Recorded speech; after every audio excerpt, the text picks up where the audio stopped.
Dear students, आज हम लोग कुछ सिमेट्री बेस्ड प्रॉब्लम्स को देखेंगे। कुछ जैसे अंकित प्रश्न जिसमें कि सिमेट्री का कॉन्सेप्ट आता है, तो ये कैसे सॉल्व करेंगे इसको हमें देखना है। तो देखिए, ये आपके सामने परिपथ है। तो इस परिपथ में ए और बी के बीच में आपको तुल्य प्रतिरोध ज्ञात करना है। ठीक है, ए और बी के बीच का तुल्य प्रतिरोध ज्ञात करना है।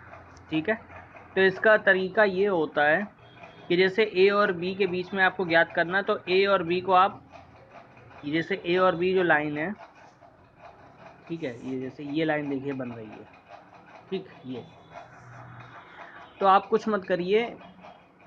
सिमेट्री का ये मतलब होता है कि जैसे कि आपने कोई दो इमेजेस हैं, जैसे कि सिमेट्री का ये मतलब जैसे एक इमेज ये है और एक इमेज ये है, इनको एक दूसरे के ऊपर आप रख दीजिए तो एक दूसरे को ये पूरा ढक लें। ठीक है, ये मतलब होता है सिमेट्री का।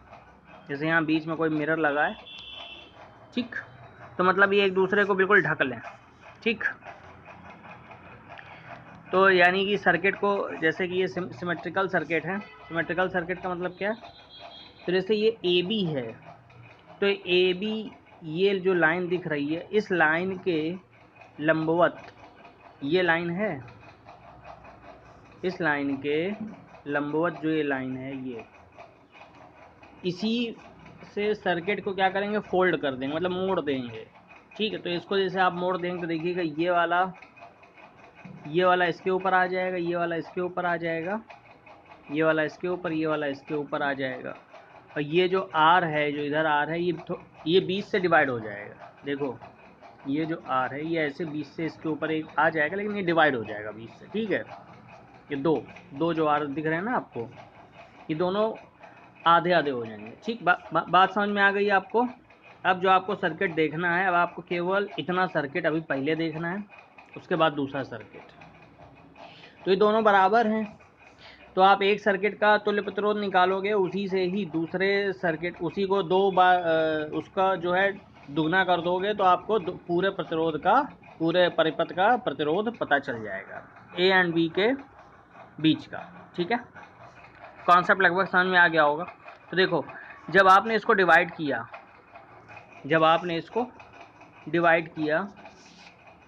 ये, तो अब देखो, बाकी ये तो आपका ये एज इट इज़ ऐसे ही बन जाएगा सर्किट। इतना सर्किट तो आपका ऐसे ही बन जाएगा। ये वाला जो है, ये वाला इसे आके यहाँ देखो मिल रहा है, ये वाला इसे आके यहाँ मिल रहा है। बस समझ में आ गई, ये हो रहा है।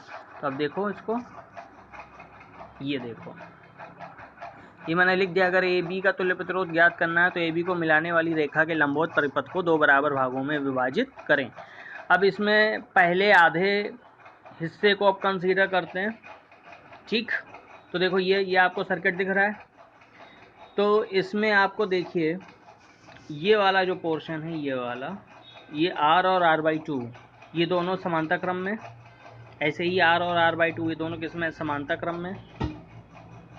तो R और R/2 अगर समांतर क्रम में है तो इनका तुल्य प्रतिरोध क्या होगा, R × R/2 upon R + R/2, ये हो जाएगा R/3। इसका तुल्य प्रतिरोध कितना हो जाएगा, R × R/2 अपॉन R3R/2। ठीक है, तो R/3 आ जाएगा। तो इसकी जगह लग गया R/3, इसकी जगह लग गया R/3। अब देखो, हाँ, तो इसके आगे देखिए, तो R और R/3 ये श्रेणी क्रम में है, और नीचे भी R और R/3 आपके श्रेणी क्रम में है। ठीक है, तो R और R/3 का श्रेणी क्रम में अगर होते हैं तो श्रेणी क्रम का फॉर्मूला क्या होता है, R = R1 + R2। तो ये आपका हो जाएगा R + R/3। ठीक है, तो 3R + R यानी कि 4R/3। ठीक है, तो इसका आ जाएगा 4R/3। तो देखिए, उस वाले का आ जाएगा 4R/3, इसका भी आ जाएगा 4R/3, ऊपर नीचे वाले का दोनों का। ठीक है, ये दोनों आपके 4R/3 हो गए, और ये वाला आपका R हो गया। और ये देखिए आपस में कैसे लगे हुए हैं, यह सब आपस में समांतर क्रम में लगे हैं। ये कैसे लगे, समांतर क्रम में। ठीक है, तो समांतर क्रम में इनका इक्विवेलेंट रेजिस्टेंस निकालने के लिए क्या करेंगे, तो 1/R = फार्मूला जो होता है समांतर क्रम का, 1/R1 + 1/R2 + 1/R3। ठीक, अब 1/r' इक्वलेंट मतलब इस वाले परिपथ का तुल्य प्रतिरोध, तो ये हो जाएगा 3/4r plus 1/r plus 3/4r। तो ये आपका 4r तो एलसीएम आ जाएगा, तो आपका ये बचेगा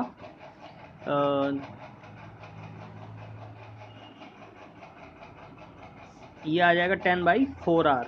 तो ये हो जाएगा टोटल r' इक्वलेंट हो जाएगा 2r/5। ठीक है, तो ये जो आया ये आपका जो आधा परिपथ जो आपने लिया था ये उसका आंसर है। ठीक है, वो जो आधा परिपथ जो था ना आपका इस तरीके वाला, ये बेसिकली ये उसका आंसर है। जो आधा परिपथ जो था ये उसका आंसर, इस वाले का आंसर। ठीक है, तो अब इसका जो नेट हम निकालेंगे, नेट निकालने के लिए क्या करेंगे, इसी का ही 2 टाइम्स कर देंगे। ठीक है, तो इसका आ जाएगा 2 × 2r/5। ठीक है, 2 × 2r/5। तो आपका ये आंसर हो गया 2 × 2r/5, इसका आंसर हो जाएगा 4r/5। ठीक है, तो ये क्वेश्चन आपका कंप्लीट हो गया। अब नेक्स्ट क्वेश्चन देखते हैं, इसमें क्या हो रहा है। इसमें भी आपका सेम वही चीज़ दी हुई है। अब इसमें भी आपको ए और बी के बीच में तुल्य प्रतिरोध ज्ञात करना है। तो मैंने आपको फार्मूला जो बताया है, मैंने कहा कि जैसे ए और बी के बीच में ज्ञात करना, तो ए और बी के बीच में ऐसे सीधी लाइन खींच दो और इस लाइन को बराबर से डिवाइड कर दो, ये ऐसे। अब आप इस वाले सर्किट को अगर इसके ऊपर रख दो तो एग्जैक्ट ये इसको ढक लेगा, देखो। ठीक है, बराबर मतलब वैल्यू भी बराबर होनी चाहिए। ठीक, तो ये है, देखो ये मैंने डिवाइड किया है रेड कलर की लाइन से। तो ये वाला क्या होगा, जो 10 ओम के जो रेजिस्टेंस है ये हाफ डिवाइड हो जाएंगे। ठीक है, तो देखो आपका ये सर्किट आ जाएगा इस तरीके का। इसमें जो है, इसमें केवल आपका ये वाला बचेगा इतना। यहाँ पे आप कोई एक बिंदु ओ मान सकते हो। बात समझ में आ गई। मतलब देखो ये तो पूरा ही बचेगा, और इसके बाद ये 10 ओम को जब डिवाइड कर दोगे 5 ओम के 2 रेजिस्टेंस ये आ जाएंगे। ठीक, ये आपका इस तरीके आ जाएगा। क्लियर है बात। अब ये देखो, ये व्हीट स्टोन ब्रिज बन रहा है। तो व्हीट स्टोन ब्रिज के लिए क्या होता है, जैसे ये R1 है, ये R2 है, ये R3, R4।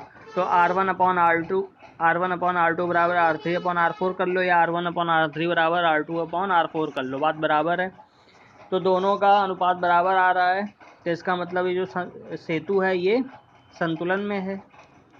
ये सेतु किस में है, व्हीट स्टोन सेतु जो है आपका ये संतुलन में है। संतुलन की अवस्था में इसमें करंट जो है नहीं जाएगी, 50 ओम वाले में करंट नहीं जाएगी, यानी कि करंट आपकी धारा जो है वो ऐसे और ऐसे निकल जाएगी।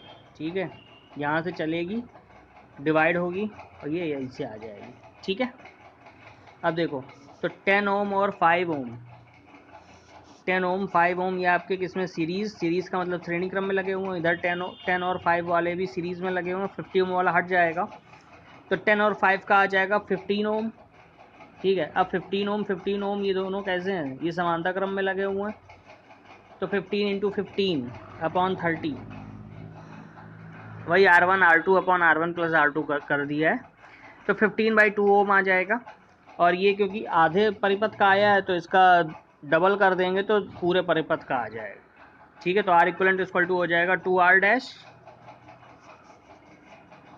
तो 2 × 15/2 ये हो जाएगा 15 ओम। ठीक है, तो R इक्वलेंट इक्वल टू हो गया 15 ओम। Okay, thank you.